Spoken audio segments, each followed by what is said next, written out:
రామ జయ రాజా రామ రామ రామ జయ సీతారామ రామ రామ జయ రాజా రామ రామ రామ జయ సీతారామ రామ రామ జయ రాజా రామ రామ రామ జయ సీతారామ శుద్ధ బ్రహ్మమునివే రామ సచిదానందుడవివే రామ శుద్ధ బ్రహ్మమునివే రామ సచిదానందుడవివే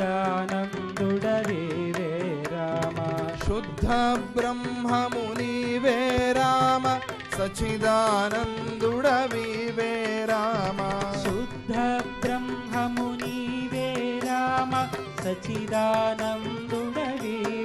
రామ హరి రామ రామ జయ రాజా రామ రామ రామ జయ సీతారామ రామ రామ జయ రాజా రామ రామ రామ జయ సీతారామ కపివరుడోదార్చను నిను రామ రావణు గూల్సగ వెడలితి రామ కపివరుడోదార్చను నిను రామ రావణు గూల్సగ వెడలితి రామ బెదరిన జలనిధి శరణనే రామ విభీషణ భయమిచ్చిన రామ బెదరిన జలనిధి శరణని రామ విభీషణ భయమిచ్చిన రామ హరి రామ రామ జయ రాజా రామ రామ రామ జయ సీతారామ రామ రామ జయ రాజా రామ రామ రామ జయ సీతారామ కుండలవంతన కట్టిన రామ కుంభకర్ణుదల గోసిన రామ కుండలవంతన కట్టిన రామ కుంభకర్ణుదల గోసిన రామ రాక్షసమర్దన చేసిన రామ అహిమహి రావణు దోలిన రామ రాక్షసమర్దన చేసిన రామ అహిమహి రావణు డోలిన రామ హరి రామ రామ జయ రాజా రామ రామ రామ జయ సీతారామ రామ రామ జయ రాజా రామ రామ రామ జయ సీతారామ దశముఖ రావణు కూల్చిన రామ బ్రహ్మాదులు నిను పొగడిరి రామ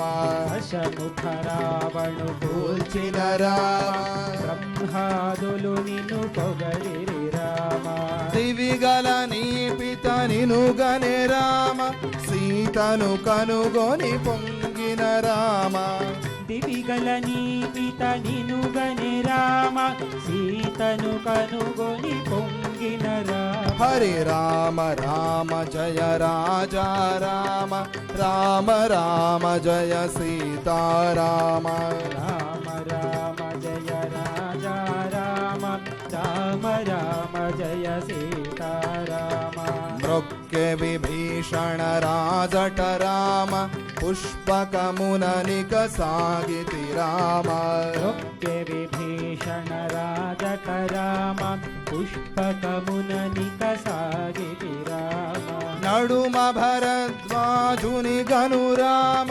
భరతుని ప్రాణము నిలిపిన రామ నడుమ భరద్వాజుని గను రామ భరతుని ప్రాణము నిలిపిన రామ హరి రామ రామ జయ రాజా రామ రామ రామ జయ సీతారామ రామ రామ జయ రాజా రామ రామ రామ జయ సీతారామ సాకేతమునకు సొమ్మువు రామ జనులౌదల నిను దాల్చిరి రామ సాకేతమునకు సొమ్మువు రామ జనులౌదల నిను దాల్చిరి రామ సింహాసనమున వెలిగిన రామ రాజ్య పట్టమును పొందిన రామ సింహాసనమున వెలిగిన రామ రాజ్య పట్టమును పొందిన రామ హరి రామ రామ జయ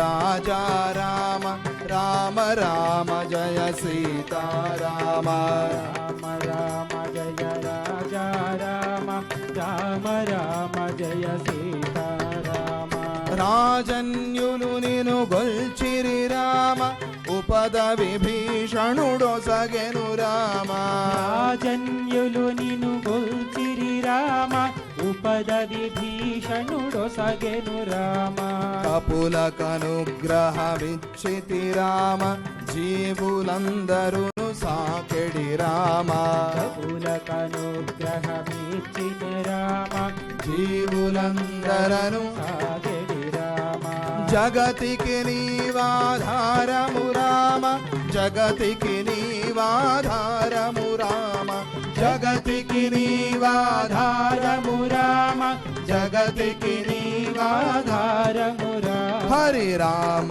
రామ జయ రాజా రామ రామ రామ జయ సీతారామ రామ రామ జయ రాజా రామ రామ రామ జయ సీతారామ శుద్ధ బ్రహ్మము నీవే రామ సచిదానందుడవీవే రామ శుద్ధ బ్రహ్మము నీవే రామ సచిదానందుడవీవే రామ రామ రామ జయ రాజా రామ రామ రామ జయ సీతారామ రామ రామ జయ రాజా రామ రామ రామ జయ సీతారామ రామ రామ జయ రాజా రామ రామ రామ జయ సీతారామ రామ రామ జయ రాజా రామ రామ రామ జయ సీతారామ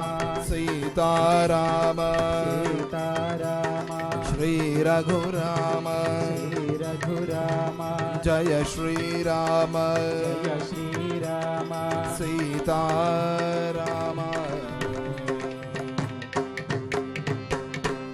जय बोलो रामचंद्र प्रभु की जय।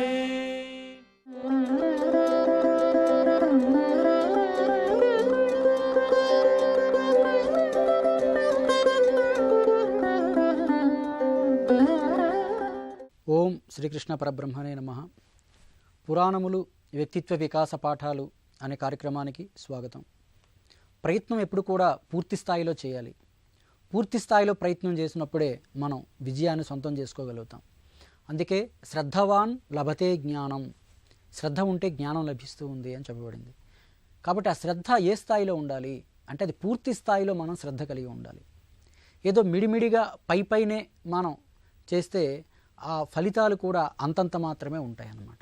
ఒక గ్రామంలో ఒకే ఒక బడి ఉంది, స్కూల్ ఉంది. ఆ స్కూల్లో ఆ గ్రామంలో ఉన్నటువంటి విద్యార్థులందరూ చదువుకుంటూ ఉంటారు. ఏదో ఒక అనుకోని సంఘటనలో ఆ స్కూలు నిప్పంటుకొని తగలబడింది. తగలబడితే విద్యార్థులందరూ కూడా చక్కగా సరదాగా ఆడుకుంటున్నారట. అమ్మయ్య మాకు గొడవ పోయింది, బడి మొత్తం కాలిపోయింది కాబట్టి ఇక పాఠాలు ఈ బెడదుండదు, ఈ బడి తయారవడానికి చాలా కాలం పడుతుంది, అంతకాలం హాయిగా ఆడుకోవచ్చు అనుకున్నారట. కానీ అందులో ఒకే ఒక విద్యార్థి కూర్చొని ఏడుస్తున్నాడట. గ్రామస్తులందరికీ చాలా ముచ్చటేసింది. తదితర విద్యార్థులందరూ కూడా చదువుపై శ్రద్ధ లేని వాళ్ళు, మందబుద్ధి కలిగినటువంటి వాళ్ళు.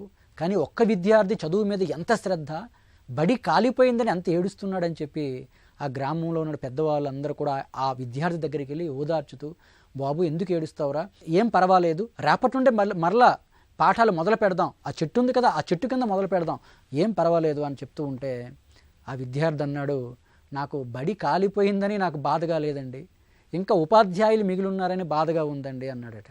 అంటే వాడు ఉద్దేశం ఏంటంటే ఉపాధ్యాయులు మిగిలిన్నారు కాబట్టి ఆ చెట్టు కిందనే మళ్ళీ పాఠాలు చెప్తారు, మా బాధ మాకు తప్పదు అని వాడు ఆలోచించాడట. అంటే దాని అర్థం ఏంటంటే పూర్తి స్థాయిలో అంటే మనలో ఉన్నటువంటి ఏ గుణాలైనా పూర్తిగా నిర్మూలన జరిగినప్పుడు మాత్రమే మనం విజయాన్ని సాధించగలుగుతాం అన్నమాట. అందుకని చూడండి, రామదాసు గారి యొక్క జీవితంలో మనం చూసుకుంటే కనుక, రామదాసుకి రామచంద్రమూర్తి తను జైలు నుండి విడిపించాడు రామదాసుని. కానీ రామదాసుకి రాముని యొక్క దర్శనం ముందు కలగలేదు, తానీసాకు కలిగింది. ఆ సంగతి రామదాసుకు తెలిసిన తర్వాత ఒకవైపు సంతోషం, మరొక వైపు బాధ. నా కోసం సాక్షాత్తు రామలక్ష్మణులు దిగి వచ్చి నా అప్పు తీర్చి నన్ను కాపాడారు అని సంతోషపడాలా, కానీ నాకు దర్శనం ఇవ్వకుండా తానీసాకు దర్శనం ఇచ్చారని బాధపడాలా అని సందిగ్ధ అవస్థలో చాలా బాధపడుతుంటే అప్పుడు రాముడు ప్రత్యక్షం అవుతాడు రామదాసు వారికి. రామదాస్ వారు అడుగుతారు, రామా నాకెందుకు ముందు ప్రత్యక్షం అవ్వలేదు, తానీసాకి ఎందుకు ఈ అవకాశం ఇచ్చావని.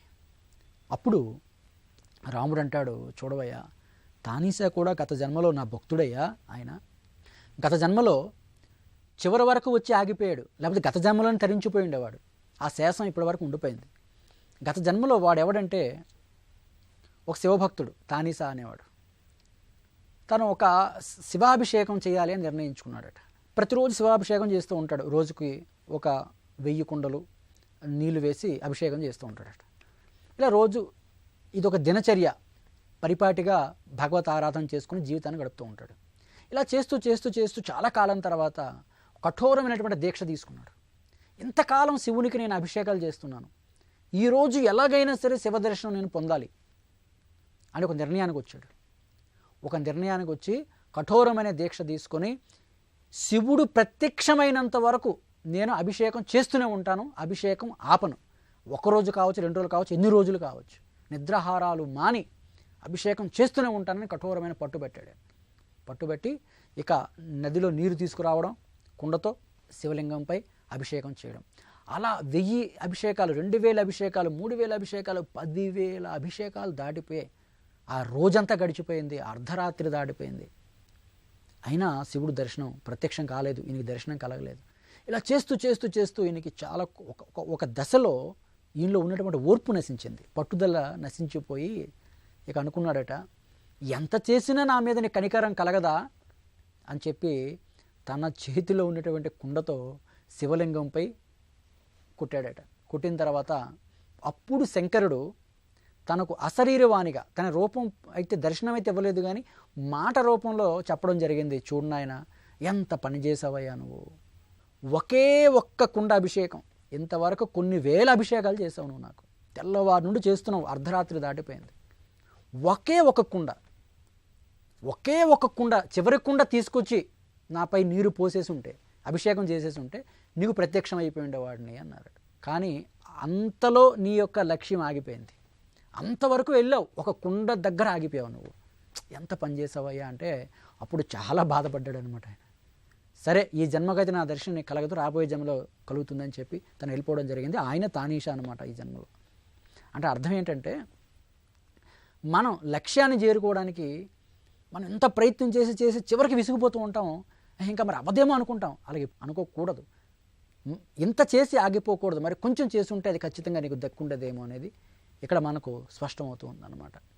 అది మనకు రామదాసు గారి యొక్క జీవిత చరిత్రలో మనకు చెప్పబడింది. ఇట్లా మనం చెప్పుకొని పోతూ ఉంటే, శ్రద్ధవాన్ లభతే జ్ఞానం తత్పరః సంయతేంద్రియ జ్ఞానం లబ్ధ్వా పరం శాంతి అచిరేనాధి గచ్చతి. ఒక సందర్భంలో ఒక ఇద్దరు భక్తులు తపస్సు చేస్తున్నారు విష్ణుమూర్తి కోసం. నారదుల వారు అటుగా వెళ్ళిపోతూ ఉన్నారు. అటుగా వెళ్ళిపోతుంటే నారదులను చూసి ఆ భక్తులు పిలిచి అడిగారు, స్వామి మీరు ఎప్పుడు వైకుంఠానికి వెళ్తుంటారు కదా, మేము ఆ వైకుంఠనాథుడి కోసమే తపస్సు చేస్తూ ఉన్నాము, మరి ఆయన దర్శనం ఎప్పుడు కలుగుతుందో నాకు ఒకసారి మీరు స్వామివారిని అడిగి వస్తారా అంటే, అలాగేనయ్యా తప్పకుండా అని ఆయన వైకుంఠం వెళ్ళి తిరిగి మరలా వెళ్ళిపోతున్నారట. తిరిగి వెళ్ళిపోతున్నప్పుడు ఆ భక్తులు కేక వేసి, స్వామి విష్ణుమూర్తిని మా కోసం కనుక్కున్నారా, ఏమని చెప్పారు, ఎప్పుడు ఆయన దర్శనం మాకు కలుగుతుంది చెప్పండి స్వామి అంటే, మీరు ఇంకా చాలా కాలం చేయాలయ్యా, చేస్తుండని వెళ్ళిపోతూ ఉంటే, లేదు ఎంతకాలం చేయాలి చెప్పండి అంటే, నారదుడు చెప్పాడు, శ్రీ మహావిష్ణువు మీకోసం ఇలా చెప్పారయ్యా, మీరు ఏ చెట్టు కింద తపస్సు చేస్తూ ఉన్నారో ఆ చెట్టులో ఎన్ని ఆకులు ఉన్నాయో అన్ని వేల సంవత్సరాలు మీరు తపస్సు చేస్తేనే ఆయన ప్రత్యక్షం అవుతాడయ్యా, అది ఆయన చెప్పమన్నారు మీకు అని చెప్పి నారదుడు వెళ్ళిపోతూ ఉంటే, అందులో ఒక భక్తుడు అన్నాడట, ఈ చెట్లు ఎన్ని ఆకులు ఉన్నాయో మాకు తెలియదు, లెక్క పెట్టలేము కూడా, అన్ని వేల సంవత్సరాలు తపస్సు చేస్తే ఆయన ప్రత్యక్షం అవుతాడా, అప్పుడు ప్రత్యక్షమయ్యే దేవుడు మాకెందుకండి, అప్పుడెప్పుడో ప్రత్యక్షమయ్యే దేవుడి కోసం ఇప్పుడు ఉన్నటువంటి సుఖాలు భోగాలు వదులుకుంటామా అని వెంటనే ఆయన తపస్సు మానేసి వెంటనే బయలుదేరిపోయాడట. అయితే ఇద్దరు కదా తపస్సు చేస్తున్నారు. మరో వ్యక్తికి కూడా ఇదే మాట చెప్పాడు నారదుడు, అయ్యా నీకు కూడా ఇదే చెప్పారు విష్ణువు, ఎన్ని ఆకులు ఉన్నాయో అన్ని వేల సంవత్సరాలు తపస్సు చేస్తే ఆయన దర్శనం కలుగుతుందట అంటే, ఆ భక్తుడు అన్నాడు, అప్పటికైనా స్వామివారి దర్శనం కలుగుతూ ఉందా అంటే, అప్పటికైనా నా లక్ష్యాన్ని చేరుకుంటాను అన్నమాట, అంటే అప్పటికైనా నేను విజయం సాధించగలుగుతాను అన్నమాట అని చాలా సంతోషంగా, ఇంకా నాకు ఉత్సాహం పెరిగిందయ్యా, ఇంకా చక్కగా తపస్సు చేస్తానన్నాడట. అప్పుడు వెంటనే తన అంతర్వాణిగా తన నుండే స్వామి ప్రత్యక్షమై తనను ఆశీర్వదించాడట. అంటే అటువంటి ఒక పట్టుదల విశ్వాసం ఉన్నప్పుడే మనం అది భగవంతుని సాధించుకోవడం కానీ మనం అనుకున్నటువంటి లౌకికమైనటువంటి విజయాలు సాధించాలన్నా అటువంటి పట్టుదల ఉండాలనేది ఇక్కడ మనకు అర్థమవుతూ ఉంది. హరి ఓం తత్సత్.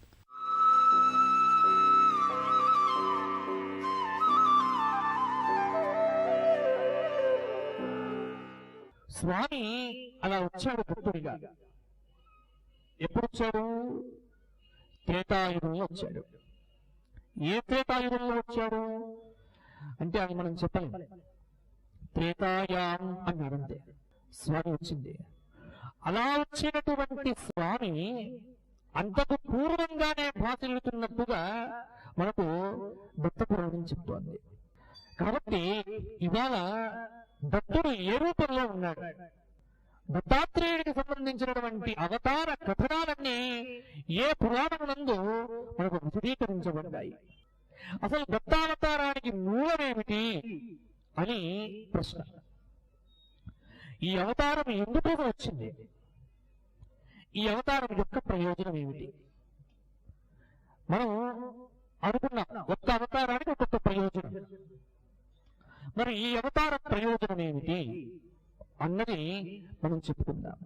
ఇది పూర్తిగా గురు ప్రాముఖ్యతను బోధించటానికి వచ్చిన అవతారం అండి. మనకు శాస్త్రం ఏమున్నది అంటే జ్ఞానం 3 రకాలు. జ్ఞానాన్ని 3 రకాలుగా విభజన చేశారు పెద్దలు.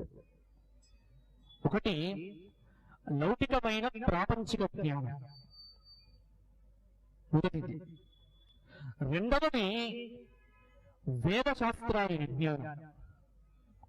మూడవది అలౌకికమైనటువంటి తురీయమైనటువంటి విజ్ఞానం, పరతత్వ జ్ఞానం. ఈ మూడు రకాలుగా ఉంది. ఒకటి లౌకికమైన ప్రాపంచిక జ్ఞానం అంటారు. ఇదేమిటి? దీన్ని పెద్దగా నేర్చుకోవాల్సిన అవసరం లేదు. పుట్టినటువంటి వాడికి వచ్చేటువంటి జ్ఞానం ఈ ప్రాపంచిక జ్ఞానం. పుట్టిన తర్వాత పాలు ఎలా తాగాలో నేర్పక్కర్లే పిల్లవాడికి, వాడి ప్రకృతిలోనే ఉంది. ఎలా వాడు ఆహారాన్ని తీసుకుంటాడో వాడికి ట్రైనింగ్ ఇవ్వక్కర్లే, వాడి స్వతహాగానే వాడికి తెలుస్తుంది.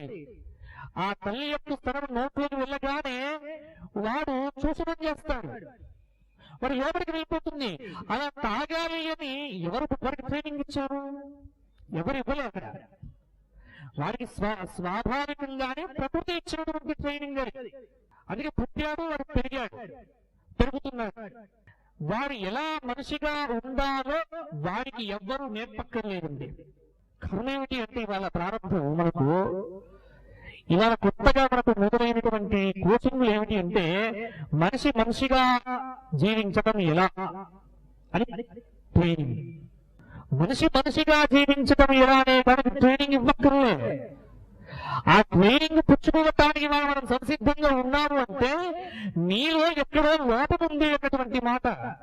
నీవు ఎప్పుడైతే పుట్టిన తరువాత ఏ విధంగానైతే ప్రకృతి నుంచి దూరంగా వెళ్ళిపోతూ ఉన్నారో వీడికి దూరం అయిపోతున్నాం. చూడండి, పుట్టినప్పుడు మనం ఎలా ఉంటాం తెలుసా? ప్రకృతితో మమేకమై ఉంటామండి. మమేకం కావటం అంటే ఒక చిన్న ఎగ్జాంపుల్ ఒకటి చెప్తాను మీకు. పుట్టినటువంటి పిల్లవాడు ఒక వారం రోజుల తర్వాత చూడండి, ఉదయం 4 గంటలకు 3:45 ప్రాంతానికి వాడు నిద్ర లేచి కూర్చుంటాడు. తల్లి తరపున ఉంటుంది, వాడు కళ్ళు తెరిచి చూస్తూ ఉంటాడు. వాడి సహజ లక్షణం అది, వాడి యొక్క సహజమైనటువంటి స్థితి అది. అంటే బ్రాహ్మీ ముహూర్తంలో లేవటం అనేటువంటిది మనిషి యొక్క యథార్థమైనటువంటి స్వాభావిక స్థితి. ఒక్క మనిషే కాదు, సృష్టిలో ఉన్నటువంటి 84 కోట్ల జీవరాశుల్లో దాదాపుగా అన్ని జీవులు కూడా ఆ సమయానికి మేల్కొని ఉంటాయి అంతే. ఇంట్లో కట్టి వేసినటువంటి పశువులు చూడండి, గేదెని చూడండి, అది నిద్ర లేచి ఉంటుంది. కోడిని చూడండి, నిద్ర లేచి ఉంటుంది. అలాగే మీరు ఇంట్లో కట్టి వేసినటువంటి కుక్కను చూడండి, నిద్ర లేచి ఉంటుంది. సృష్టిలో ఉన్న జీవరాశి మొత్తం మేల్కొని ఉంటుంది, పిల్లవాడితో సహా.